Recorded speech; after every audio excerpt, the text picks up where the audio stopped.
how matakiapi chante washte nape chius papilo kola iuha ichichab chase iron eyes imachab lila dayawa chiankapilo. It's really good to see all of you.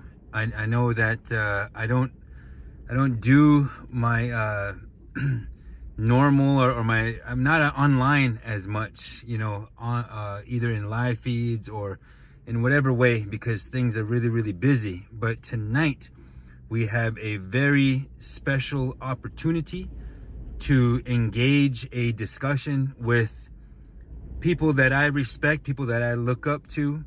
That includes Philemon Two Eagle from the Rosebud Treaty Council, the Sicangu, the Rosebud Sioux Tribe Treaty Council. That includes Jen Martel from the Sitting Bull Visitor Center, also a producer on the film Oyate that I'm honored to be a part of. And then we have Steven Newcomb, who is, you know, I've known Steven for a long time, since I was probably 18 years old. And his book, Pagans in the Promised Land, saved me during my time at law school. Because when we talk about the Doctrine of Discovery, or as Stephen calls it, the Doctrine of Christian Discovery, we're not taught in the English thinking or speaking institutions, in the American educational institutions, in academia. They don't teach you that we, indigenous nations, are originally free and independent, and that we should start from that framework. What they teach you is that we, indigenous nations, are in fact not nations, that we are domestic, dependent nations, that we are Indians, that we are federal Indians, and that we should not be considered a nation, but we should be considered a race or an ethnic group within the framework of colonial rule and colonial law, which is also called federal Indian law. But when you think of the doctrine of Christian domination, the doctrine of discovery, and we're going to get to that discussion with people who I rely on for inspiration and for analysis. I'm receiving the benefits of their deliberations. And when we talk about the doctrine of discovery, most people have kind of heard that now, especially since Queen Elizabeth II recently made her journey. We are now looking directly at the nature of our existence and what has informed and set the stage, so to speak, for the colonizer and the colonized, the oppressor and the oppressed. And what we have to understand, what we will be able to bring about is the fact that this is not history. It's not ancient history. It's not like when you think of king and queen and people who sometimes get nostalgic about princesses and princes and royalty. Like, this is for real. There is colonial oppression existing right now. It's in the Supreme Court. The Castro Huerta case. I mean, the Brackeen, the ICWA case is in front of the Supreme Court right now. The Dakota Access Pipeline was an act of international trespass and aggression. When President Trump came to the Black Hills, we stood up and we sent a different and clear message. Like this, the aspect or the idea that the doctrine of discovery forms the foundation of our lived reality as indigenous peoples we can't speak enough about that. And I just wanted to give these introductory remarks, and I welcome you to stay throughout the program. We're going to try to go an hour and 15 minutes, something like that. But I'm honored to be able to share with you tonight with our esteemed panelists. Thank you. Well, greetings, everyone. My name is Steven Newcomb. I'm Shawnee and Lenape, and I'm the co-founder of the Indigenous Law Institute, and also the executive director of the originalfreenations.com is our website, but Original Nations Advocates is another organization that we founded. And I've been researching the doctrine of discovery and domination, federal Indian law, international law, and all those types of issues for most of my adult life. And it's very good to be with you all. I'm the author of Pagans in the Promised Land, Decoding the Doctrine of Christian Discovery, and co-producer of a documentary movie based on my book entitled The Doctrine of Discovery, Unmasking the Domination Code, that is directed by Sheldon Wolfchild from the Dakota Nation. And well, there's a lot more I could say, but I'll leave it right there. So good to be with you all. Thank you very much, Mr. Two Eagle.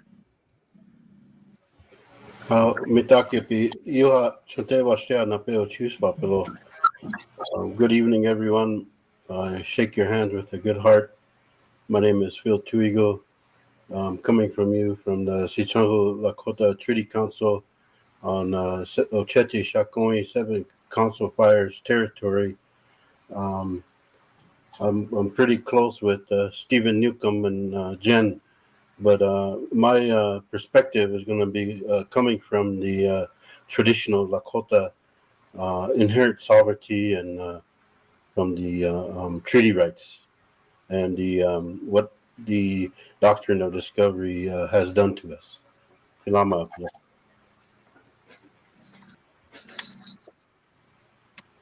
Jen, you there? Hello, everyone from all over the world watching. Hopefully, you take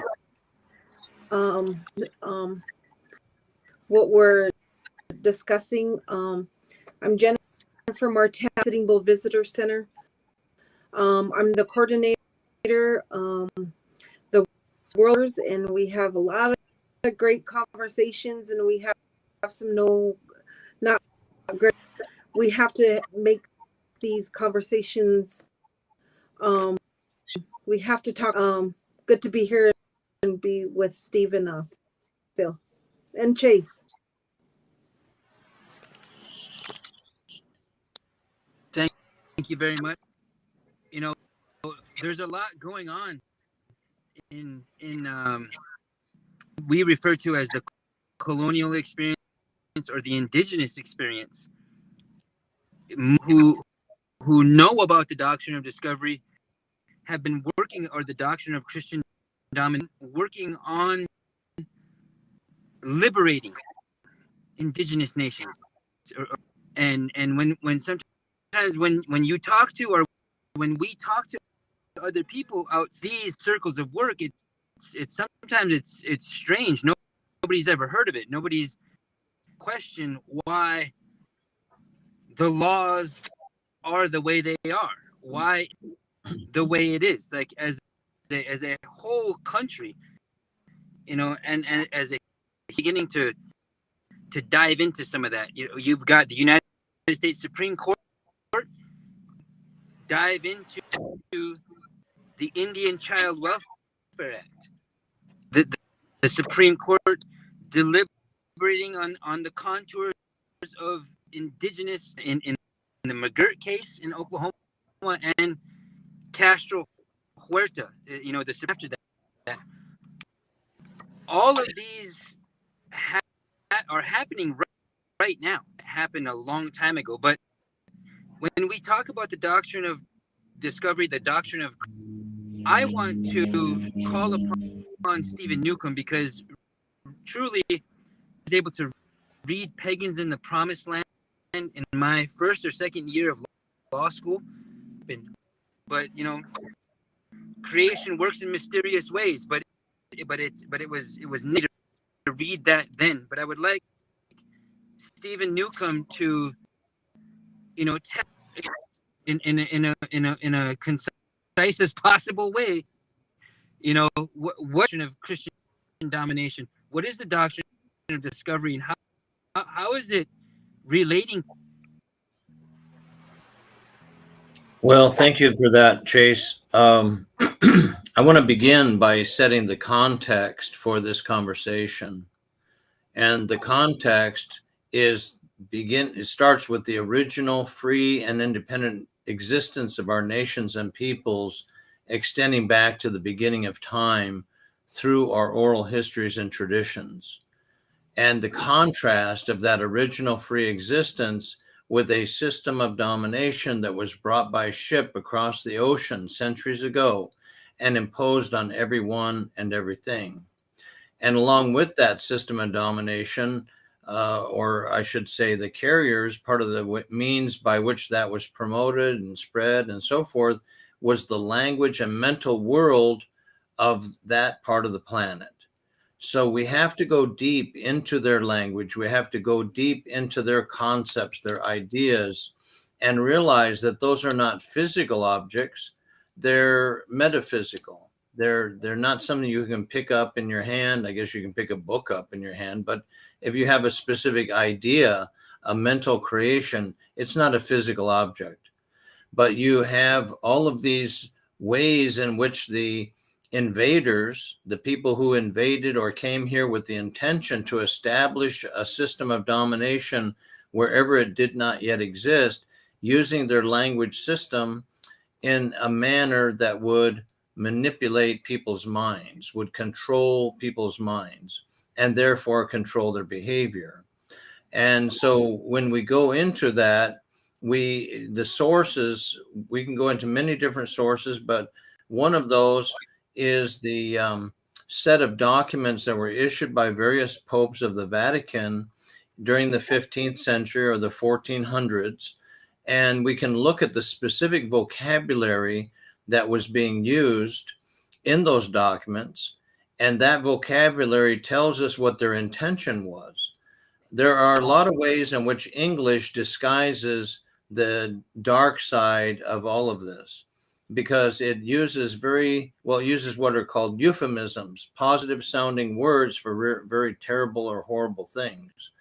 And but let's use some of the language from the Vatican papal document of 1452 as an example. And Pope Nicholas V issued that document to King Alfonso of Portugal, and he instructed the king to go to the western coast of Africa or to any other non-Christian lands and to invade and capture and vanquish and subdue all non-Christians, to reduce their persons to perpetual slavery, and to take away all their possessions and property. So that's a methodology. It's a invade them, capture them, vanquish them, subdue them, take everything that belongs to them. And in fact, the Pope even says that the king is to convert the land, not the people, but the land. And that, in the legal context, as you probably know, Chase, means to unlawfully or wrongfully take away that which belongs to someone else. So in the very next paragraph, the Pope declares it to be just and lawful. Well, anyway, that we could go into many, many examples of that type of language from the Vatican documents. And everyone should realize that those documents were written in Latin, the language of the Roman Empire, one of the most horrific empires to ever exist on the planet. And that Latin language, by the way, more than 60% of this English language that we are now speaking, communicating in, comes from that Latin language. And that's an important part of the puzzle. So we have to go deep into the etymology or the history of terms, all the nuances and details of those terms. And when we do that, then we begin to realize, this is something that is a tradition of claiming a right of domination. Doesn't mean they have the right, but they claim the right. And every single affliction, every single suffering and type of misery and devastation and destruction that has been visited upon our nations and peoples was designed to strip us of our original free existence and to impose a system of domination that they called civilization as a way to disguise the fact that it is domination. And so the root of the word domination in English and in Latin, one of the roots of that word domination is domo, D-O-M-O.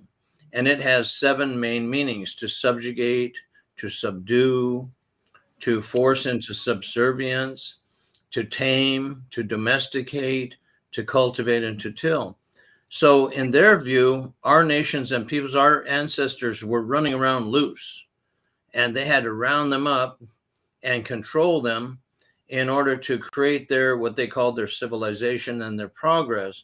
But that word civilization, one of the meanings of that word is the forcing of a cultural pattern of domination on a population to which that pattern is foreign. So that's an example of the domination system. It's that forcing of a wrongful authority, invalid authority on free and independent nations and peoples in the name of their God or whatever the justification was, because the Bible does enter into this. The Pope is obviously the head of an institution called the Catholic Church, which is premised upon the Bible. That's the source of Christianity. And so that enters into it also, the idea of the chosen people and the promised land, that there was a particular people supposedly assigned by God the task of going to the lands where other nations and peoples were already living, and to either destroy them or enslave them or somehow put them under control. And that's another key part. Well, all of this is just a little bit of an introduction to the fact that what is now called federal Indian law and policy is actually the use of this entire system and ideology of domination, even a theology, meaning a religious way of thinking about God, premised upon a claim of a right of domination, and the use of that by the United States government against our nations and peoples in the name of the law. So how in the world can they say that there's a separation of church and state in the United States when the United States government has used and continues to use Christianity and this ideology of domination against our nations and peoples? It doesn't make any sense that there's such a separation. And I'll give you one quick example. I don't want to go too long here, but in 1954, there was a case before the U.S. Supreme Court called Tihetan Indians versus the United States. And it had to do with the Tlingit people in Alaska and whether they should be paid monetary compensation for a taking of their timber. The Justice Department of the United States delivered a legal brief to the U.S. Supreme Court. And in that legal brief, the Justice Department referenced a papal Vatican document from 1344 and the papal Vatican document from 1493, the year after Columbus sailed, obviously, for his first voyage, and also said that the Tihetan people should not be paid any money for a taking of their timber because the Christian nations of Europe had acquired jurisdiction, another word for domination, over the lands of heathens and infidels. So you have a Christian way of thinking about our ancestors and our peoples as being non-Christian, namely heathens and infidels. Those are ideas they're projecting onto our ancestors. And they also referenced in that legal brief the Bible, specifically the book of Genesis and Genesis 1:28, and also the book of Psalms. So the Supreme Court, when it ruled against the Tlingit people, the Tihetan people, the following year in 1955, that decision was written by Stanley Reed. And in a prior decision called Alcee Band of Tillamook versus the United States, he had said that the Johnson versus Macintosh ruling of 1823, one of the most foundational rulings of all U.S. property law, but also of federal Indian law, he said that that was putting forth the theory that discovery of lands by Christian nations gave them sovereignty over and title to the lands discovered. So that's also encapsulating this ideology or this way of thinking. So the Black Hills or Oak Flat or the Dakota Access Pipeline or any of these kinds of issues that have been going on over the centuries, and all the devastation and destruction, the boarding schools, or residential schools up in Canada, murdered and missing Indigenous women, any kind of issues you can think of, the effort to destroy our languages and cultures and spiritual traditions, our sacred and ceremonial places, that's all part of the outcome of a system of domination that continues to be ongoing. So we have a lot of work to do to make this understandable to the average everyday person so they can realize, gee, it's not just original nations or indigenous nations that are afflicted by this, but everyone. In fact, the entire planet the world order has been premised upon the claim of a right of domination over everyone and everything. And so I'm specifically saying that's no way to organize a planetary system, because it's destructive of life, not beautifying life. And our great leader Tecumseh, he said, beautify all things in your life, not dominate all things in your life. And so what would the world look like if that were the guiding principle, or if the 7 laws were the guiding principles, and so forth. So I'll just leave it there. I think that's a kind of a fairly concise encapsulation of what we're attempting to do and how we're attempting to inform people of these very challenging issues. And I thank you for having me here. Steven, you know what? Thank you for doing just for in the pocket. You know, if for those of you who might just be joining us, please share this. We're doing a dive into the Doctrine of Discovery. You can only go so far in and a half. You're gonna have to go find pagans in the Promised Land, because about the archetypal, the foundational and coding that is happening. You know, look at the word Indian, the invention and creation of the federal Indian.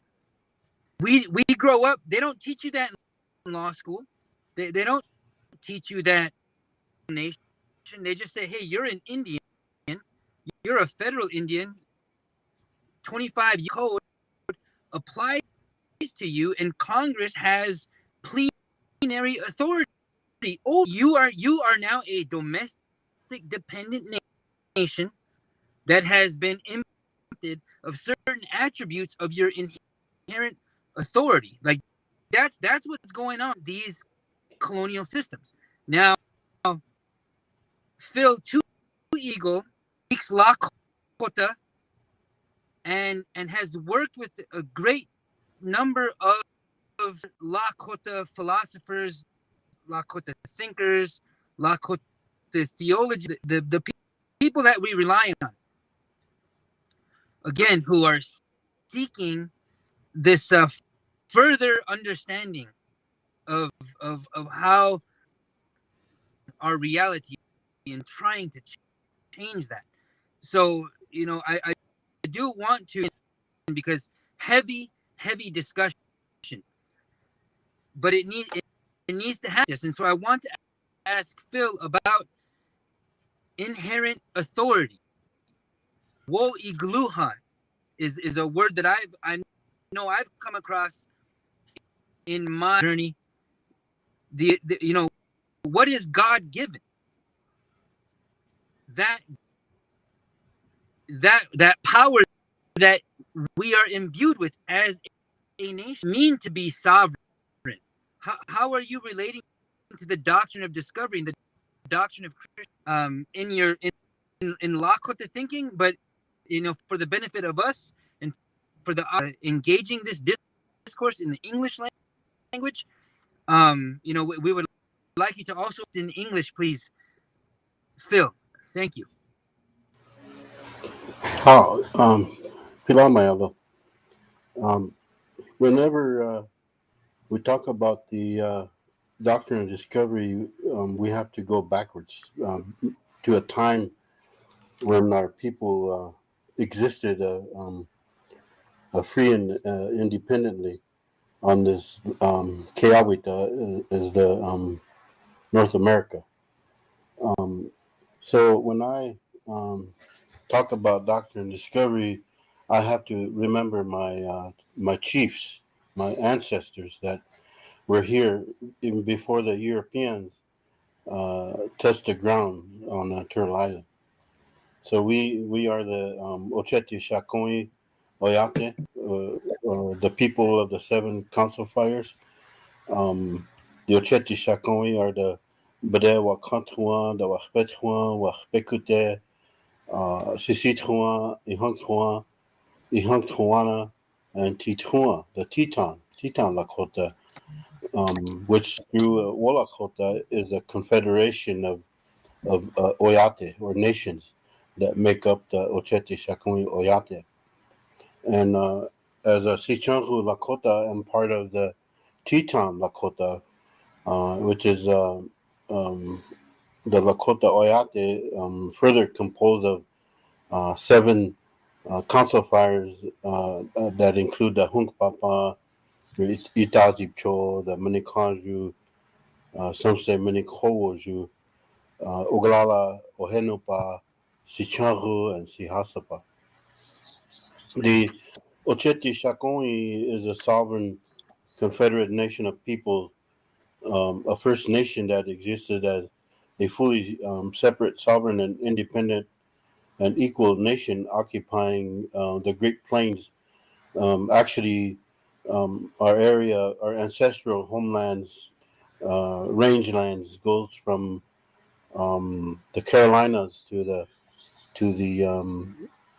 Great Lakes to Canada to the Rocky Mountains and somewhere in the south, possibly close to Texas, there was a battle between the Lakota and the Comanche.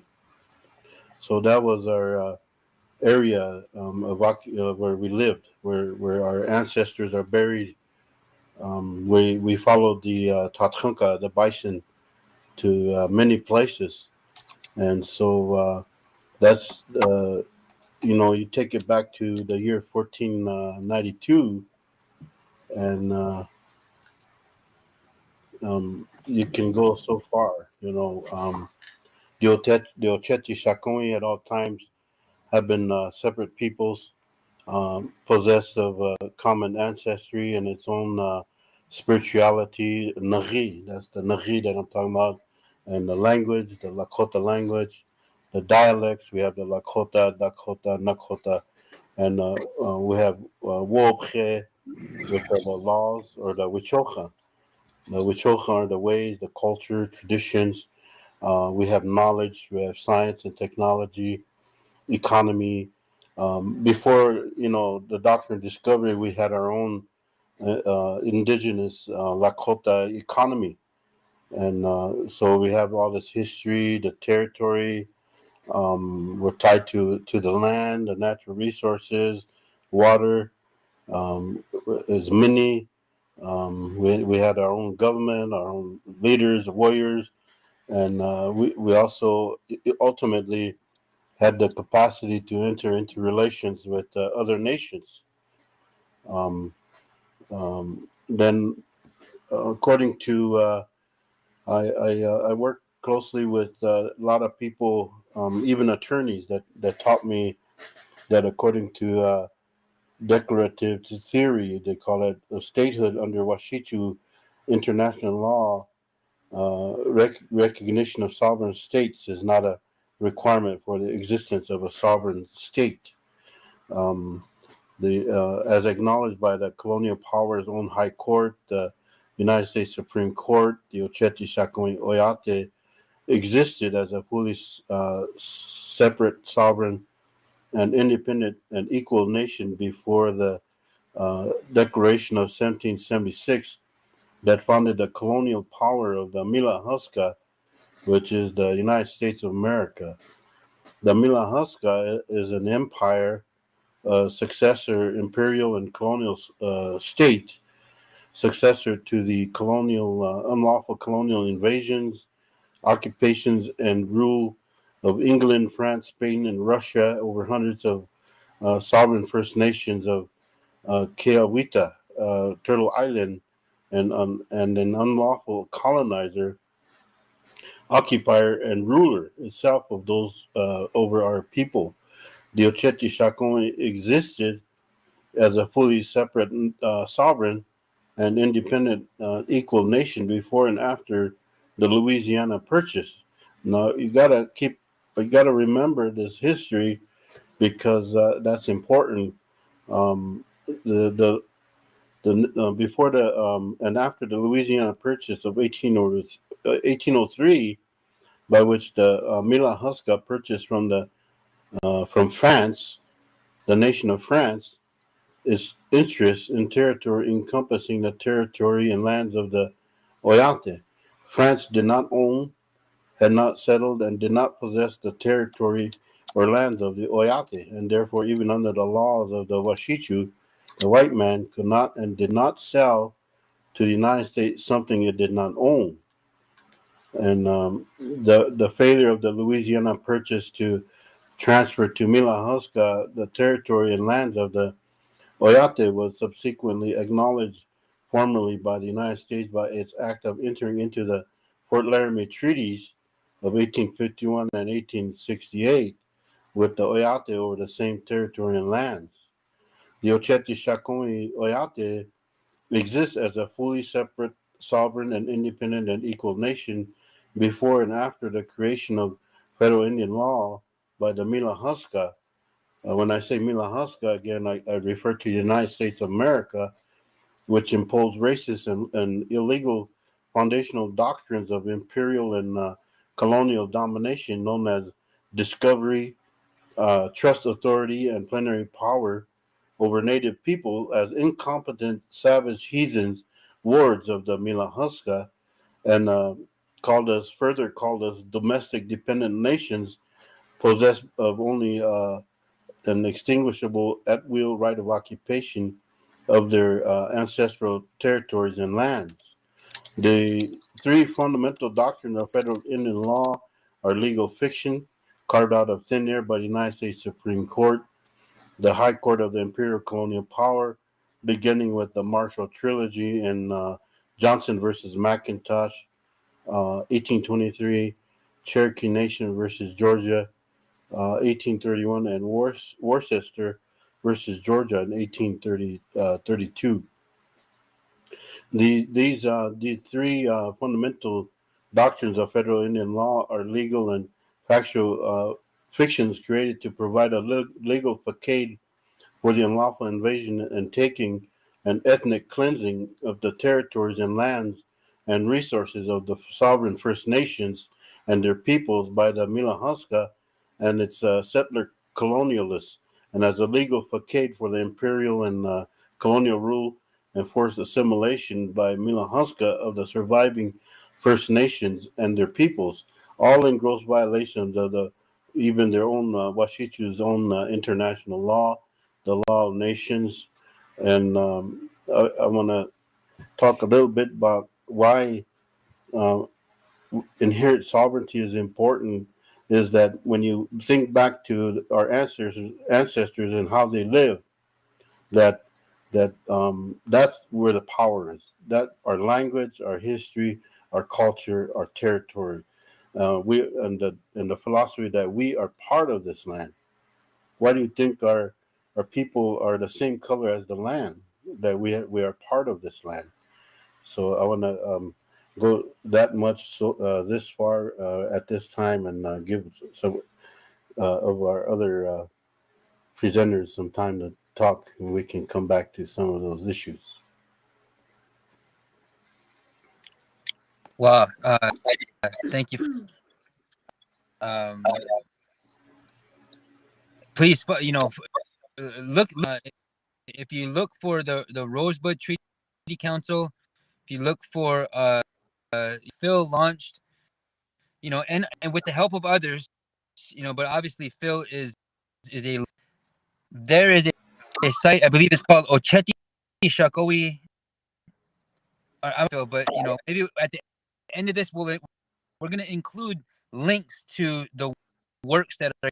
The discussion is so heavy that you need to go you need to read that so you can understand where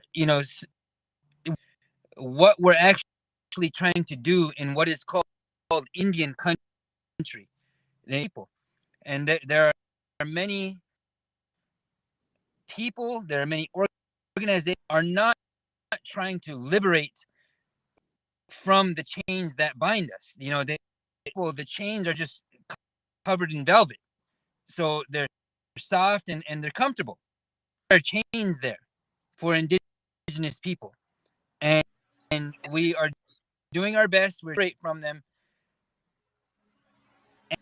and this is very important that is happening now.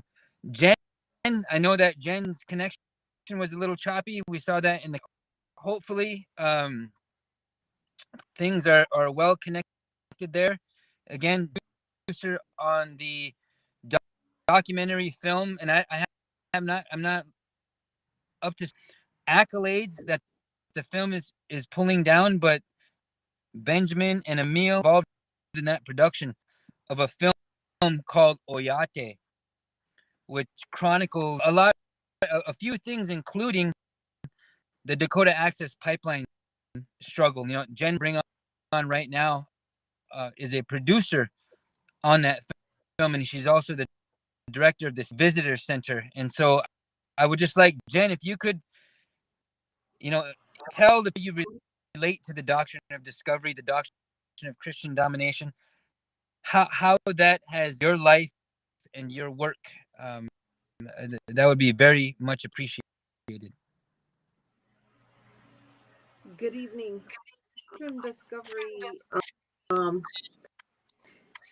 hits home. I'm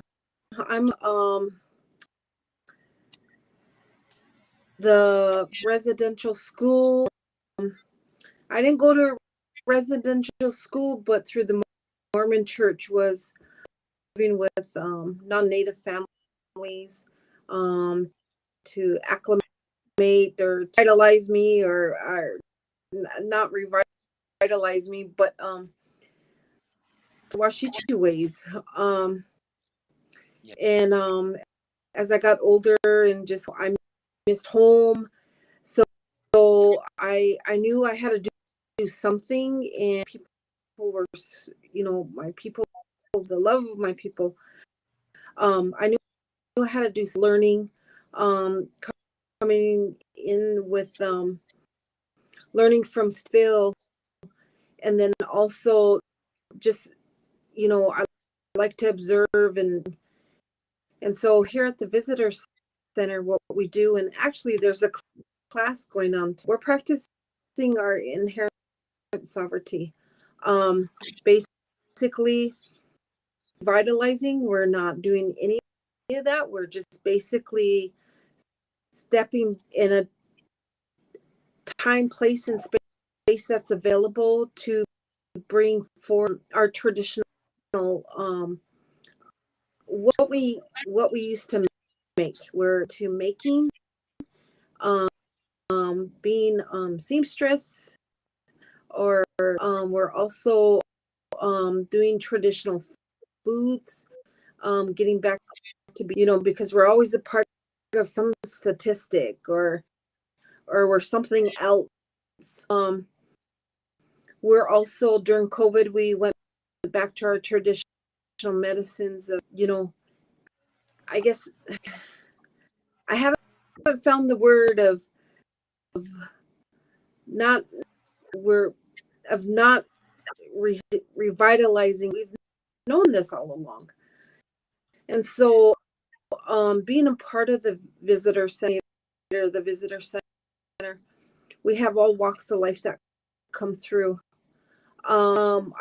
I always say, I deal with the good, the bad, the ugly, and sometimes it's the very ignorant that will conversations and we have those, we do have those conversations, and we just have to, we have to be educated. We have to speak up and talk about the Doctrine of Discovery. We have to talk about that have happened to our people.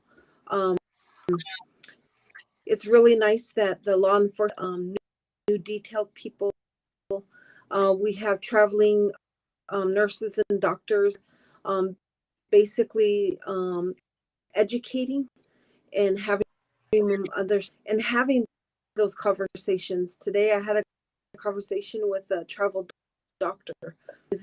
You know, I always hear, why is it like this? You know, why are people like this? And so we have to talk.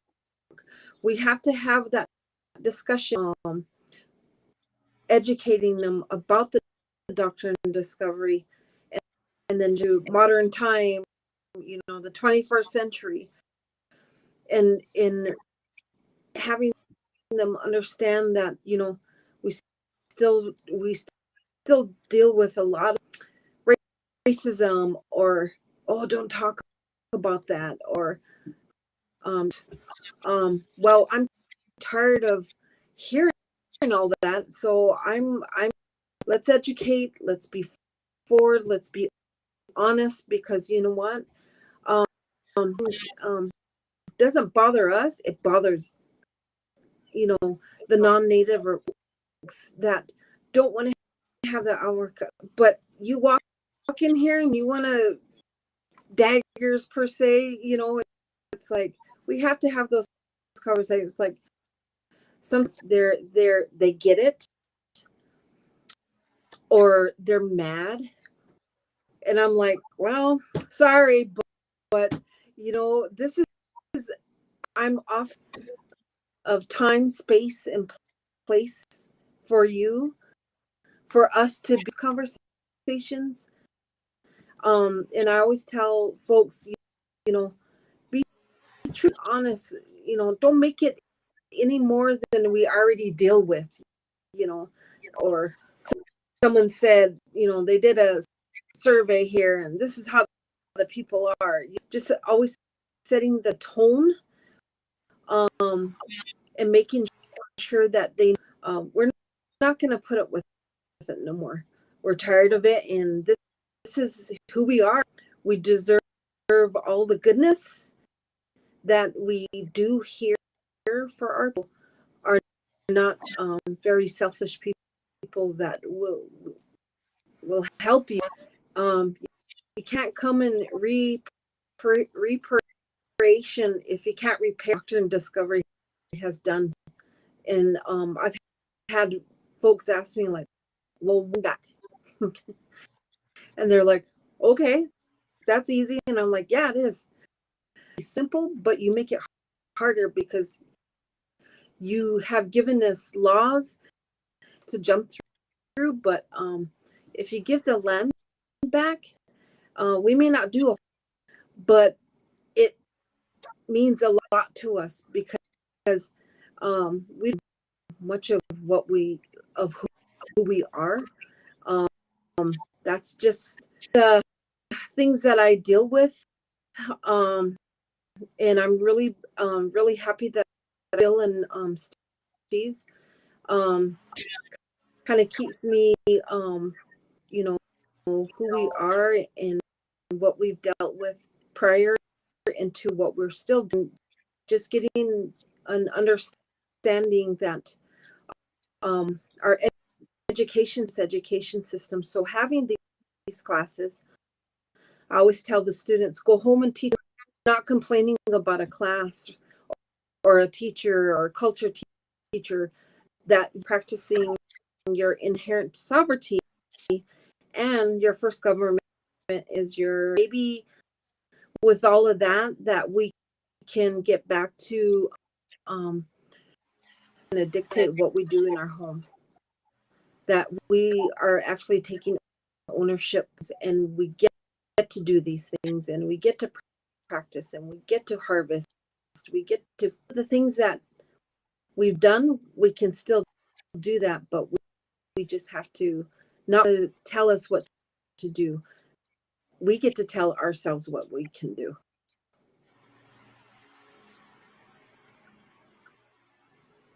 Thank you for that. I know that we've the colonization and that has not ended.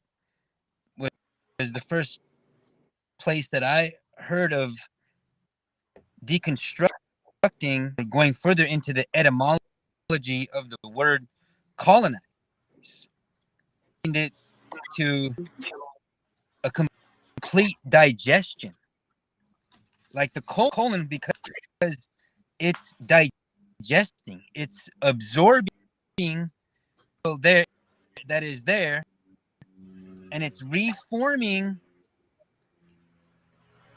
and it's coming out the other side, not itself, completely changed, completely exterminated. You know, some of you may have seen Extermination of the Brood. Everybody who may be just tuning in right now, and I'm gonna have to get a read on, because we do have I'm thinking that Steven's Roland is from entry that he mentioned about decoding the Doctrine of Discovery. I'll show you that, but before we get into that, I want to give Steven and Phil a just, if there's, you know, the topic is so, and it does impact the very lives of every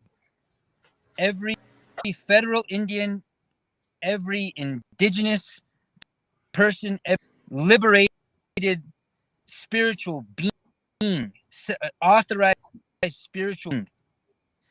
There's different levels of states of knowing what we are, who we are, who we've always been. Jen, about you know, revitalizing or re-recognizing something that's been there. But what we are able to witness right now,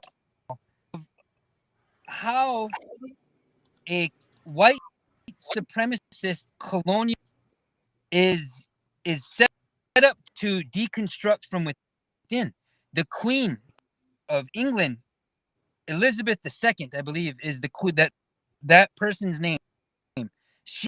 She just departed this earthly realm and was whatever is appropriate for the foreigner's tradition. We saw, instead of, you know, maybe 50 years ago, 100 years ago, the colonial subjects, and these are colonial subjects of the mind and of the, to grieve the loss of that monarch. Instead, we saw everybody on Turtle Island, the Americas, everybody in New Zealand, Australia, everywhere where the British Empire went, today is still colonizing, still expropriating from, still dominating, still all of their institutions. We saw a united call out just system, which is impacting our very lives. This is not some fairy tale. Queens and oh, you know, condolences to the princess or the, yes, there's some people are going to be diplomatic and address those entities in that fashion, who might live on the reservation or who see the doctrine of Christian Washichus, white people own half of every single reservation allotted, and nobody is seeing it as a problem. How is in 30 years, well, 88 years since the tribal councils have been invented, within those councils is willing to challenge their oppression, willing to challenge domination. Their boots are squarely on our necks, and we're not in the mouth, which is what we're accustomed to doing. It happens every, so the Dakota Access Pipeline came through, we stood up and we said no. have treaty rights. You can't just come through here and not gain our consent. When the President of the United States came to the Black Hills, we stood up then again and said no. South Dakota, an Indian fighting governor, and you can't blame for their biased nature because they're being reared in a very brutality. But you had Kristi Noem threatening to breach tribal borders. We all stood up and said, we don't care if you bring the National Guard here. 3,400 armed National Guard in the state of South Dakota. Bring them to meet them. Like, that is the nature of sovereignty. And when we talk the doctrine of Christian domination, we can feel it when we're paying attention.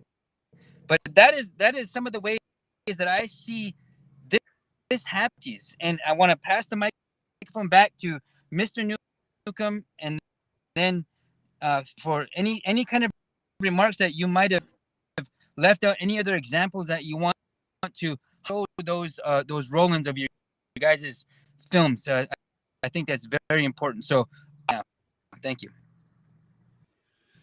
Thank you, Chase. I think it's really important that we go at a pace that is necessary to thoroughly and meticulously investigate all of the various terms. If we understand that reality is constructed and maintained on the basis of language and our thoughts and ideas, then we can take the reality system of domination that has been created and investigate which ideas and which words and which thought processes have been used to create and maintain the reality system that we're being oppressed by. And so it was mentioned about the digestive tract. You mentioned that. And I say in our documentary movie, The Doctrine of Discovery, Unmasking the Domination Code, that that term domo, which I already mentioned the 7 words for that, but to colonize and to design are the meanings of the word colere in Latin, to colonize and to design. And when you take the root of colonize, the root is COLON, colon. And then the root of that is COLO, colo, which means to filter out impurities in the process of mining. So the whole thing is about mining. It's mining everyone and everything for any kind of minerals, anything of value, your data, your life force, whatever it might be, your DNA, anything that can be turned into profit. That's part of that digestive process. And so the predator body politic, so to speak, is the one that's doing the digesting. And so when we use these terms such as colonialism or colonization or decolonization, those are very abstract ideas. They're not a simple category like a chair or a spoon or a dog or a house, or these ideas that come up in the mind, a specific image that comes into the mind with a basic level category like ball. Instead, there are abstractions like furniture. Well, what type of furniture? It's more of a generalization, right? And so what does colonization mean? I have a book here called The Sociology of Colonies. I don't know if you can all see that, Sociology of Colonies, by Rene Monnier, published in 1949. And I've never seen a book with more examples of the term domination being used. In fact, under the category, or the chapter heading, Doctrines of Race Contact. Oh, shoot. Sorry about that. I don't know if you could see that. But anyway, the subheading there is domination, and that's the chapter heading all the way through. And so this idea that there's an elect or elite group assigned by God to take over lands and resources for their own wealth and profit and aggrandizement for their own imperial growth, the American Empire or any other, the British Empire, any of the empires that have existed on the planet, they're premised upon a claim that they have a right of domination. So I like to use hedging words in English. Let's see, let me think. Supposedly, allegedly, purportedly, so-called. So when, instead of saying things, describing something as a fact, to say we are such and such, we can say, or let's take the Black Hills. They say, well, that's federal land. No, it's designated by some people as federal land. They've given it that designation or name as a trick of the mind to make it seem like that's the case. But in actuality, that is the traditional territory of the 7 council fires of the Great Sioux Nation, to just kind of use English terminology, or the Ocheta Shikomi, but the 7 council fires, and that's recognized in the treaties. So I think what I'm saying here is we have to go slow enough to be able to sort all this stuff out, because there's so much information. It's staggering the amount of information there is. But once we go into it, we find, gee, it's an actual system that has all these manifestations through this language that maintain it as a reality. And they teach you to buy into that from your earliest years, no matter who we are. If we went through any of their schooling, that's what the whole process was, to control our minds and to control our will. And so I think it's just amazing how brilliant their system is. And you also mentioned the idea of white supremacy. Well, what is that? That's white domination. It's the idea that people of a certain classification with a lighter skin color have some kind of inherent right of domination, meaning supremacy over others. And in the Johnson versus Macintosh ruling from 1823, Chief Justice John Marshall refers to the character and religion of the inhabitants of the continent, meaning of quote unquote North America. And he said that their character and religion, or the character and religion of its inhabitants, meaning the inhabitants of the continent, afforded an apology, which means created a rationale or an excuse for considering them as a people over whom the superior genius of Europe might claim an ascendancy. Then let's look up the word ascendancy. It means controlling influence, governing power, domination. It's one of the few words in the English language that has domination right there in the definition. And so they were considered to be a people over whom the superior genius of Europe might claim a right of domination, is the translation of that sentence. Now, how many lawyers bothered to ever point that out or to figure that out? They don't do it, because they just are, if they look at the case at all, they might be looking at it for a law class and how to explain it, or they might even use a little quote for a legal case and put it in the legal brief, but they don't parse and deconstruct and tear apart all of the words and the meanings and look up all these kinds of subtleties of the language, which really aren't that subtle when you get right down to it, but they appear to be. So maybe I'll just leave it right there. And I think the pace and the at which we go, and also the amount of time that we spend on all this, is critically important as well, because it takes a long, you can hear all this stuff, but to really get it to sink in, some people have watched our documentary movie, The Doctrine of Discovery, Unmasking the Domination Code 10, 20, 30 times. They watch it over and over again because they're so fascinated by it. But each time that they watch it, they're getting some brand new insight and understanding. Like Dr. Luis Rivera Pagan, a theologian from Puerto Rico, he says what they were doing is baptizing the land, baptizing the land. And wow, that's amazing. Whoever thought of them baptizing the land, which means they're claiming it in the name of their deity, right?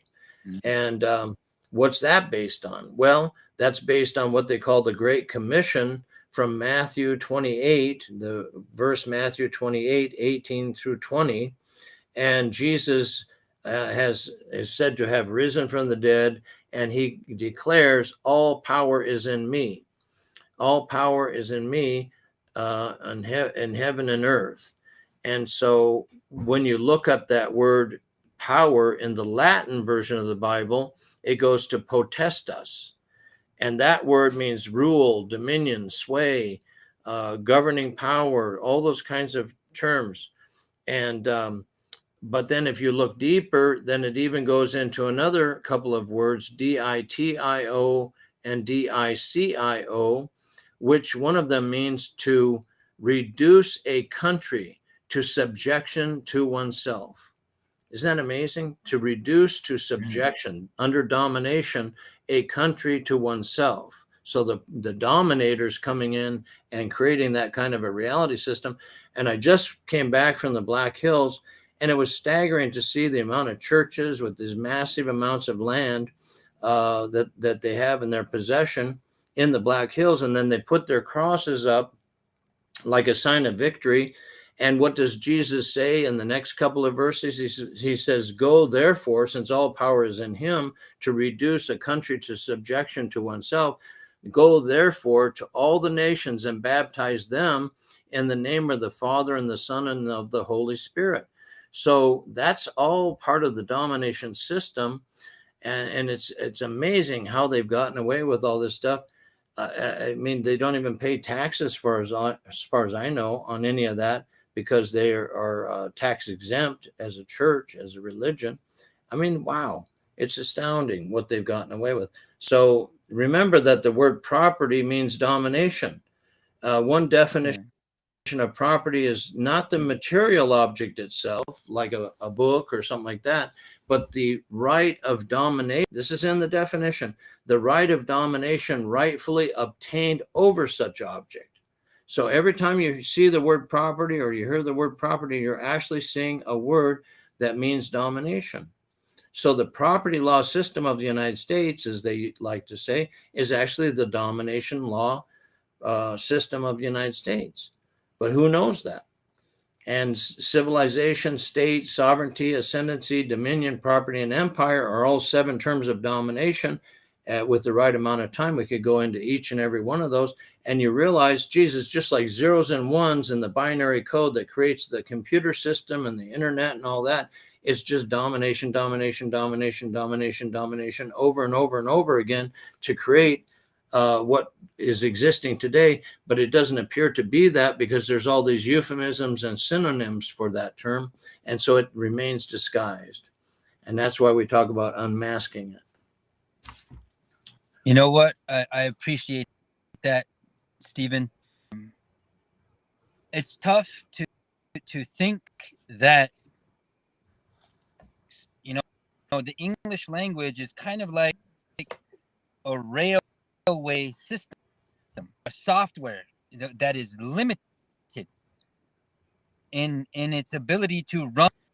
It will do it, and we can have, what we would call the discourses and so forth, and there's a liberation, that colonization that happens there, and we need to do that. We need to and it is happening. There's another level of liberation. Speak our mother tongues when we are reconnected, reunited with rights, the relationships that we have with Mother Earth. And when foreigners, this would be like me going to Asia or going to Japan, planting a sage or a staff and reciting Lakota theology and subjugation, that I can then take possession of Asia. That is what happened. And for us, we have, they took the birth from us. They took two ceremonies that we recognize and that we are reclaiming. We're all kind of waking up from the whole state of dependency, physical dependency, spiritual, intellectual, and it's hard because most of our people are not aware of the programming, that we're more woke or anything.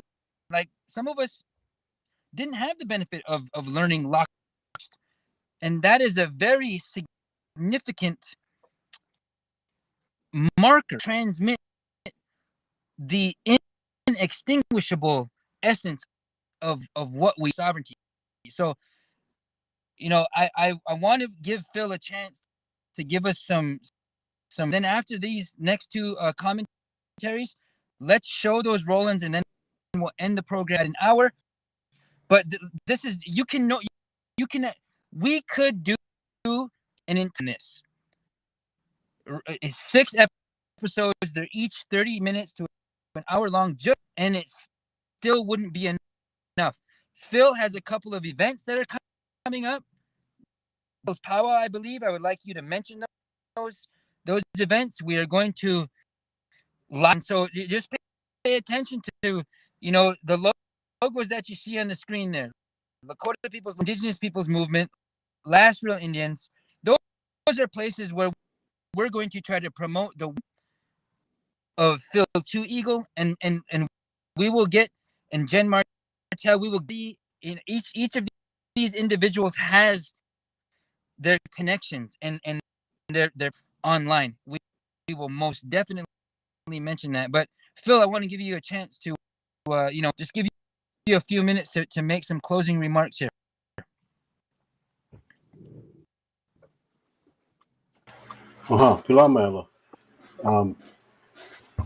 Something that I like to mention, how come no one ever tries to pinpoint where racism is coming from? And that could take you back possibly further than the Doctrine of Discovery, you know, where the Pope issued the Papal Bulls stating that, I guess, giving the European explorers instructions to come to the New World to kill us and enslave us and take our possessions and Christianize us. So that's where, you know, part of that racism, maybe the majority of it, is coming from. Early on, they felt they didn't think we were human. They called us less than human, heathens, savages, and they, the way they treat us is that they could do anything to us and it wouldn't bother them. And then later on, we have the 1851 treaty. They made a treaty with our 7 council fires of the Lakota, and because there was war going on, there was our warriors, our chiefs, were putting up a good fight. You know, our grandfathers, our ancestors were standing on the hill while these wagon trains were going by. You know, and we know the Black Hills is our headquarters, our altar. We call that the Hochokan of the Lakota people. We also share that with other tribes, and they have their stories.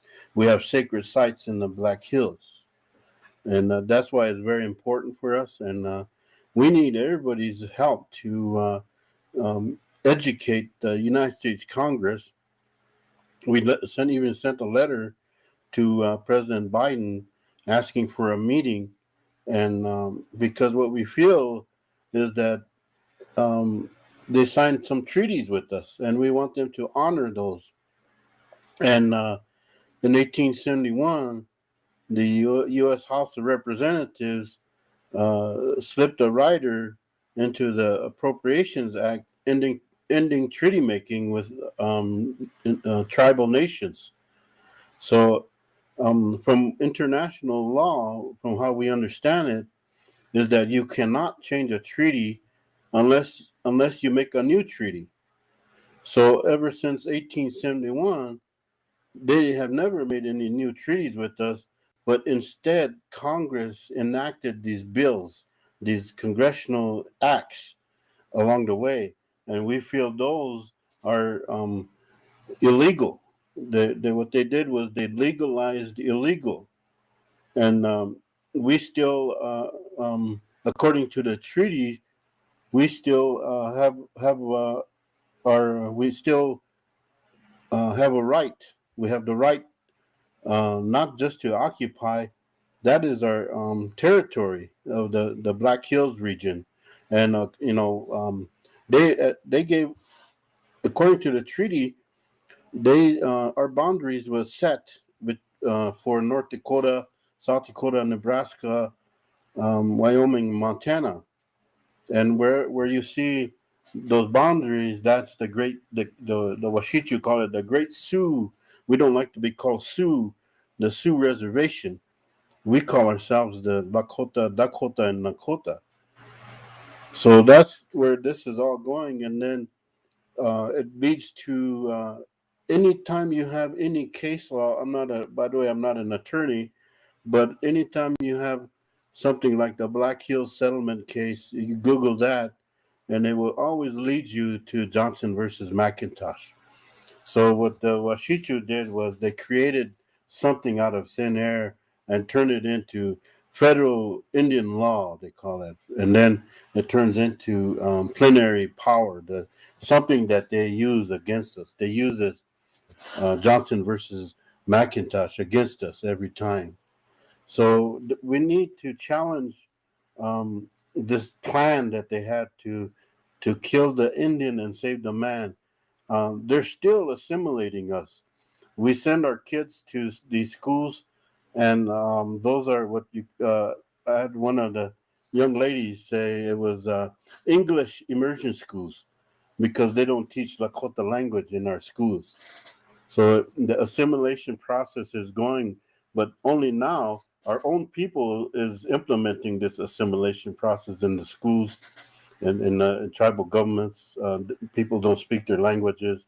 We got to get back to who we are and strengthen our language, because if we go to court, then how our ancestors, our chiefs, the way they understood the treaties as they were signed is powerful, how they understood it.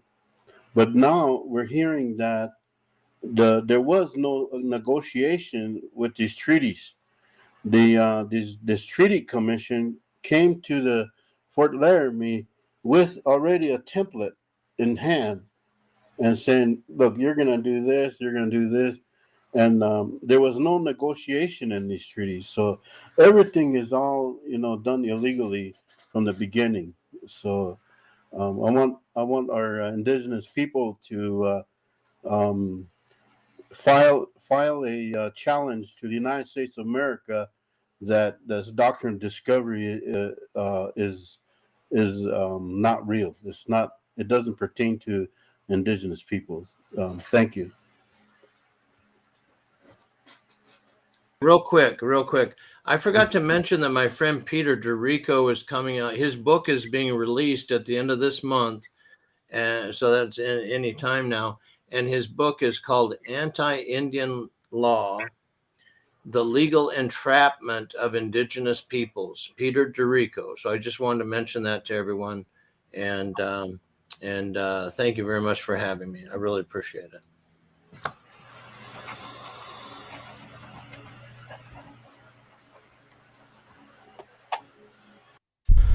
We cannot, as indigenous peoples or original nations and peoples, we cannot be on the ship coming toward our own ancestors in the way that history is taught.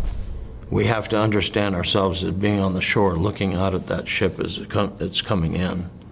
And we have to be standing next to our ancestors, so to speak, but with the hindsight that we have all these centuries later, to try to come to terms with really, truly what has happened to our nations and peoples.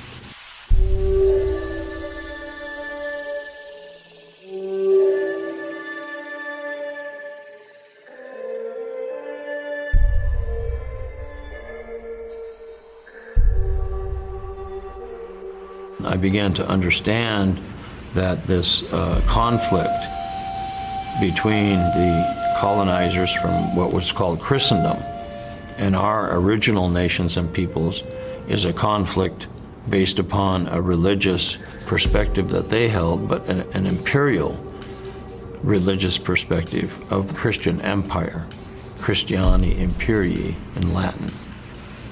And then that information began to inform U.S. federal Indian law, premised on a claim of a right of domination.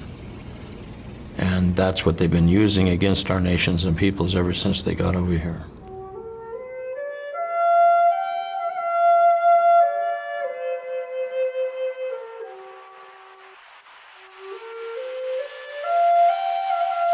Now you have ecological systems in collapse, the die-off of all the insects. You have the sixth extinction that's happening, right? You have Fukushima, all the radiation from that. You know, you can go on and list a whole litany of all the different symptoms and effects and consequences of domination and dehumanization, but most people don't name it that. And then now these people are living in the wreckage of that psychological dysfunction. And these other people that cause that act blameless, like they bear no responsibility. The U.S. judicial system uses, they call it the Doctrine of Discovery, to justify taking our lands. And then you have something called plenary power. So when they legalized illegal, and then they used the Doctrine of Discovery to justify taking that land, that leads to plenary power. The government says, the U.S. government says they have power over us. Probably unlimited power over us. And you think about it there, and going back in history, it's the corporations that have always been involved in the genocide of our people in the United States, even today. You look back at the Homestake Mining Company and other mining companies that came to the Black Hills. What they didn't realize was I believe the United States was in recession or depression during that time, and the economy was failing. And they say the amount of gold that they took from the Black Hills was 10% of the world's gold. And what it did was, this is during the Civil War, it saved the U.S. The gold that they took from the Black Hills was used to save the U.S. economy. So we saved this country. So at the same time, today, they still want our resources on treaty land, oil, gas, projects in the Black Hills, uranium mining at Crawford, Nebraska, and other locations. The oil pipelines coming through treaty territory, and also using, while they're doing this, they're contaminating the water that comes through the reservation at Rosewood and Pine Ridge and any other locations. The incidence of cancer is high. We lost a lot of relatives to cancer.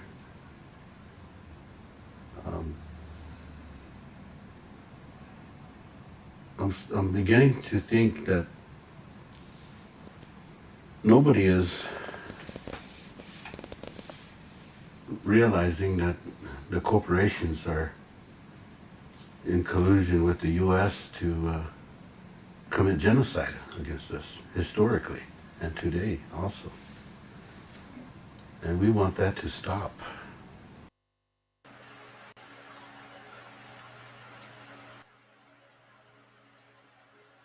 Right, we still don't have Chase's mic. We don't have Chase's mic. So Phil and Steve, thank you. And want to say goodbye. Okay, we're gonna wave goodbye. There we go. Thank you, everyone.